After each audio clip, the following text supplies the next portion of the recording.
You know, Oakland is a city that loves peace and progress. Most of the people, 99% of the people who were out there, both police and demonstrators yesterday, were peaceful. I'm really saddened by what happened. The fallout continues over Tuesday's violent clash in Oakland, California between Occupy protesters and law enforcement. And now Oakland Mayor Jean Quan is backing off her initial tough talk, commending police action. Quan first praised police for shutting down a protest camp that led to chaos in the streets. Now she says she is committed to minimizing police presence in the protest area in hopes of building a community effort to improve communications and dialogue with the demonstrators. Oakland police used tear gas after officers were hit with bottles and other projectiles. Rubber bullets and flash grenades were also reportedly used on protesters by other law enforcement agencies. And authorities say they are investigating an incident involving 24-year-old Scott Olson. Olson survived 2 tours of duty in Iraq. He's a veteran. He was critically injured with a fractured skull after getting hit with a projectile.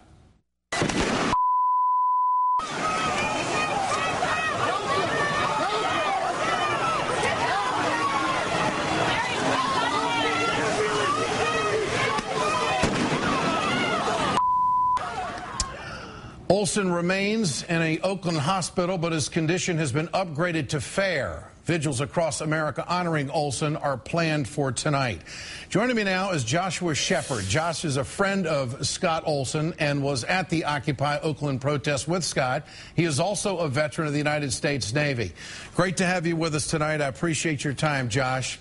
Thank you. The LA Times is reporting that Scott will undergo surgery to relieve pressure on his brain. Can you tell us anything? Do you know anything about that? Yes, Scott was removed from his breathing machine. He is listed in fair condition, but yeah, it is still a very significant injury, and we're maintaining optimism. But we are still very cautious. Josh, what happened? Explain to our audience tonight what you went through, what you saw. I arrived in Oakland after the protests had already began.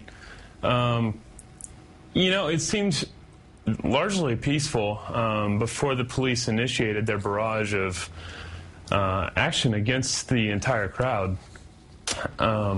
It was the first time I'd ever experienced anything like that. I served in the Navy. I was a computer tech on board a ship. I'd never seen combat. And as much as I can tell, that was as close to a war zone as it could have gotten. I wasn't aware until after we regrouped a couple blocks away that it was, in fact, Scott, my friend, who was hit and injured. Did you think Scott did anything violent to deserve this? Oh, absolutely not. In the videos prior to the initiation by the police, he can be seen standing shoulder to shoulder with me at the police barricade.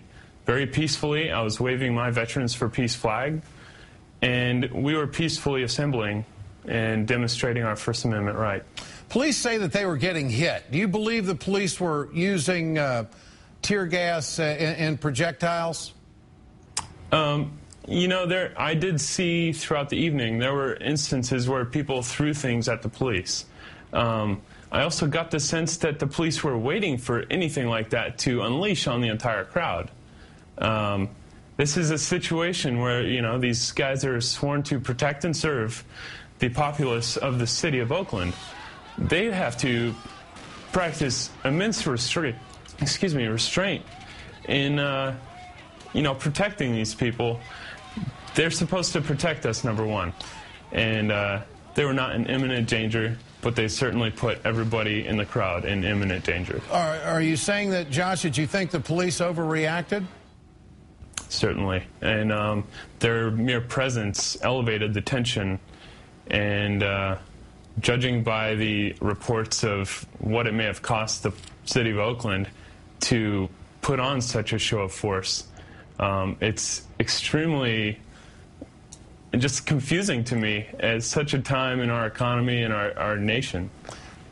Joshua, give us a sense of the demeanor of the crowd. Were they provoked in any way because of the position of the police, or how did it explode into something like this?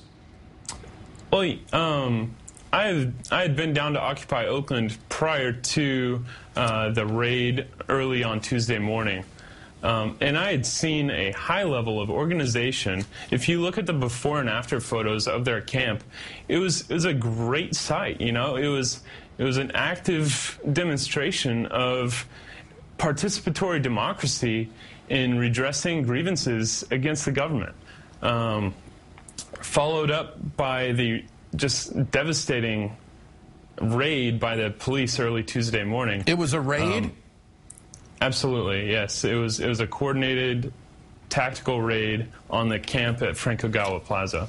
The mayor says that she stands with the movement, and the police say that they are going to investigate what happened to Scott. Is that enough? What more should they do, if anything? Excuse me. It sounds like evasive posturing to me. She's in hot water, and she obviously wants to avoid accountability. I think that this is big. You know, it's not just Oakland. It's across the country where people are facing increasing police crackdowns for demonstrating their First Amendment rights. But this isn't what I served for. It isn't what you served for. So based on what you saw in Oakland, there was really no reason for this to spiral out of control. And do you think the crowd provoked this? Tensions were high on, both sides, as they will be, at any point when police, are telling protesters if and when they can protest against the very system they're protesting against. It's just absurd. Joshua Shepard, I appreciate your time tonight, and certainly the best to your friend Scott Olson. We will continue to follow this story. Thank you so much.